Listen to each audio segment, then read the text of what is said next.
আজকে গেছিলাম বইয়ের সাম্রাজ্যে বই কিনতে। তো আশা করি এই জায়গাটা তোমরা প্রত্যেকেই চেনো, অবভিয়াসলি যারা স্টুডেন্ট তারা নিশ্চয়ই চেনো। তো গেছিলাম হচ্ছে বই কিনতে কলেজ স্ট্রিটে। তো ওখান থেকেই সামনে যেহেতু কফি হাউস, সেই জন্য কফি হাউসেও গেছিলাম। কখনো যাইনি, সত্যি বলছি, এই ফার্স্ট টাইম পদার্পণ করলাম।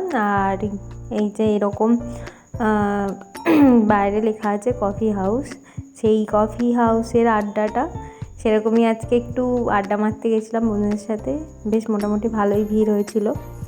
আর এই যে অর্ডার দিয়ে বসে আছি, এবারে কফি দিয়েছে। আমরা কোল্ড কফি অর্ডার করেছিলাম।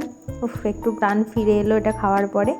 তো যাই হোক, প্রচণ্ড গরম, মানে এখনও গরম পড়েইনি, তবুও প্রচুর গরম। তো সেই জন্য সব কাজ মিটিয়ে বইপত্র কিনে এসেছিলাম গঙ্গাতে ঘাটে।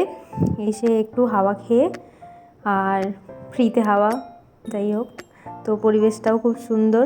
সেই জন্য বন্ধুরা মিলে একটু হাওয়া খেয়ে তারপরে হাওড়া দিয়ে বাড়ি চলে এলাম। তো আজকের মতো এইটুকুই, এখন টাটা।